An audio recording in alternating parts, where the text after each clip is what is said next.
so many Wait, times. Phil, do you know my Prince story about like how many times I've tried to meet him and gotten so close? No, please tell. Okay, so when Prince was he did like how many nights? Like 25 nights at the Forum.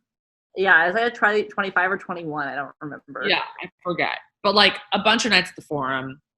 My sisters and I went to like a handful. The last one. But we went to the I went to a handful, but this story was the last one. The last show on the docket. And in my mind, I was like, okay, this is it. This is my last chance to just get close to Prince. And we had really shitty seats. Tickets were expensive. And we're watching the show. And at the end of the show, Prince basically is like, I need some ladies on stage. Like me. And I hear this and I hear I need some Estes on stage. That's literally what I heard. I was like, I need Este Haim on stage. So I was already standing up. I was so excited. You know, like in cartoons where like they run really fast and you just see like a pillar of smoke like in the shape of the body? Like that was literally Este. Like I looked at her, she was next to me, and then I looked back and it was literally just like her shadow in smoke.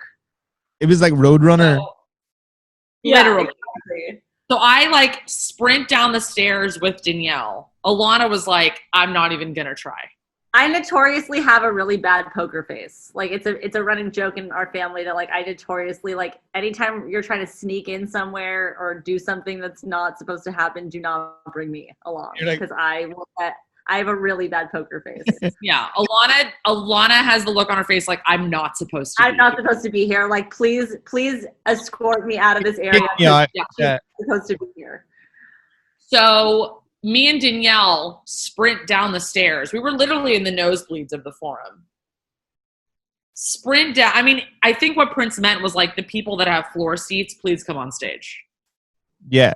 We were not those people. So we sprint down. There's a guard. And I literally, like, people were trying to get to the floor. I literally, Danielle and I swing from the gate onto the floor. So we bypass the guard. Great. Incredible. Then we get to the velvet ropes of the people that had spent a lot of money to be there. And we're there. Me and Danielle are there. And I'm like, he's like, I can see him like bringing people on stage or whatever. And I'm like, Este, this is your moment.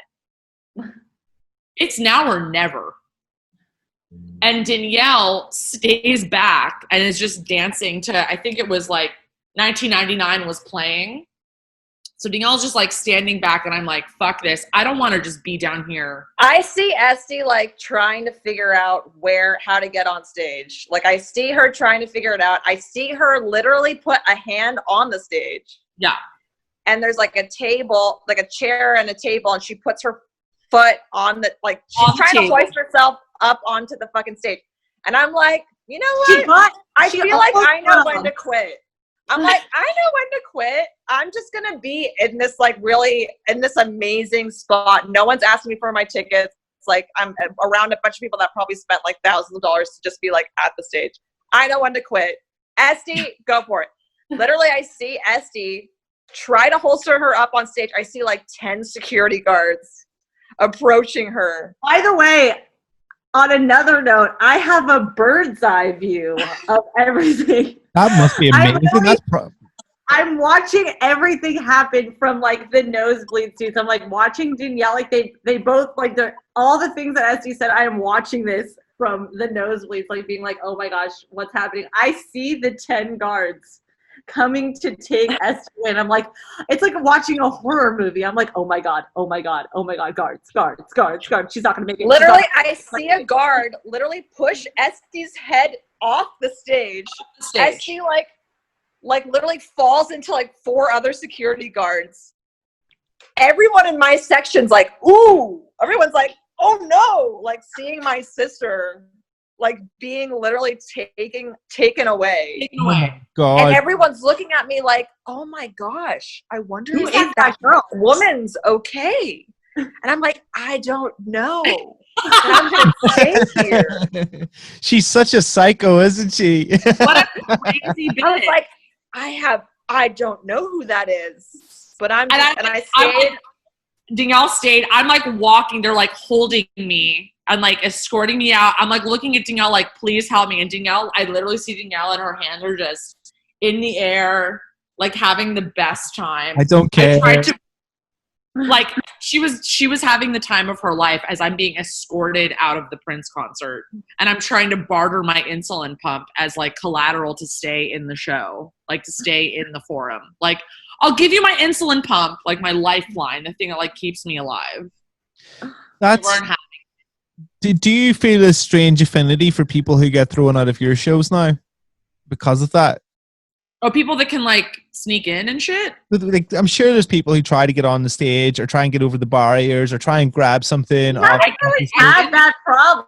I mean, no one's ever really tried to do that. And anything like, the thing that makes me so happy is people throw Percy Pigs at me because that's my favorite candy of all time. Like, I'm obsessed with Percy Pigs, and I haven't had a Percy Pig in like 2 years now. We haven't like been back. But yeah, wait, like so you know, like our history of like sneaking into Coachella, right? No.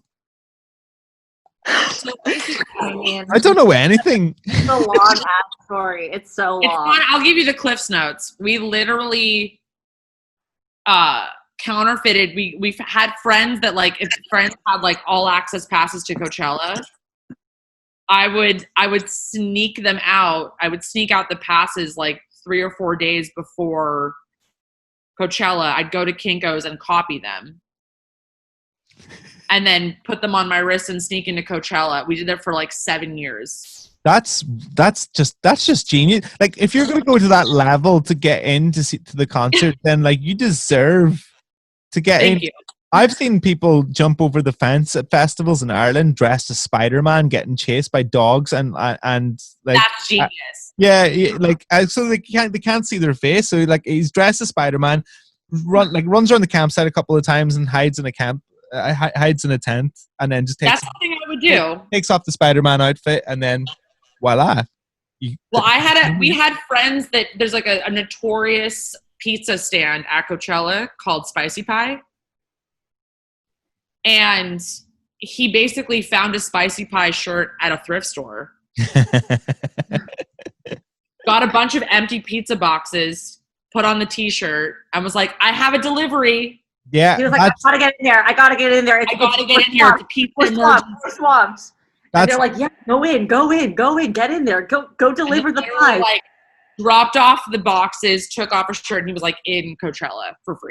That's a classic. I've heard that one. Like there's a place in Belfast that's just it's just closed down, and there's a kitchen in it, but it's also like a huge venue, the Mandela Hall, and yeah, you've probably played there on your travels. Like a friend of mine used to like wear, you know, those like checkered trousers that you would get if you were a chef. Like it would be a chef's hat. Checkered trousers, and he would wear those over his trousers, and he would get like 2 big cartons of milk in both hands, and he would just just walk up and walk in. He would just be to the bouncers, just like going, "So I need to get these to the kitchen."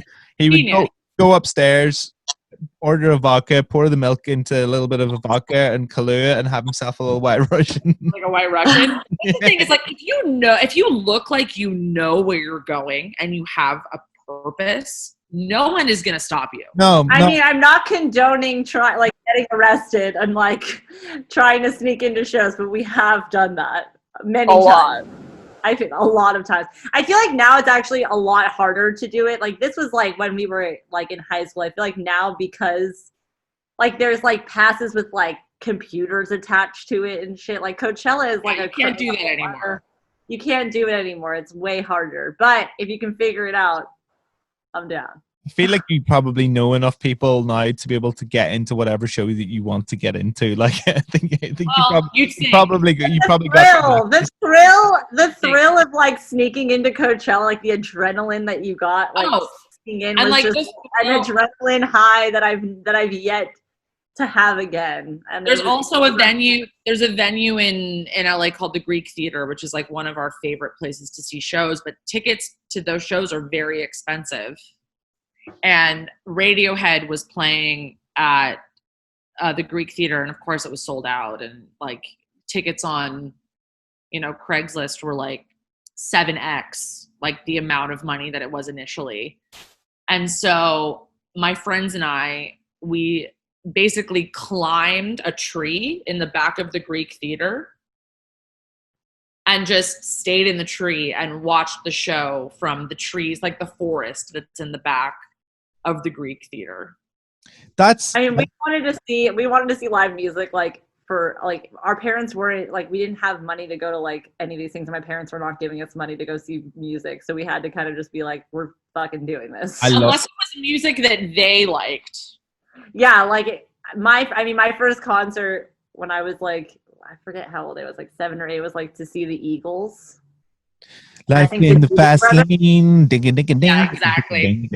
Which I still love. I mean, it's not the Eagles, actually Eagles, it's but Eagles. Weird to say Eagles. I don't know, because sometimes people think you're saying Eagles of death metal, and they're like, "Whoa." No, that's very, very, very different. My mom was into the Eagles as well, so I was brought up on Eagles, Fleetwood Mac, and John Denver. That was pretty much that was my education. So I actually Rocky Mountain High, Colorado, Rocky Mountain High.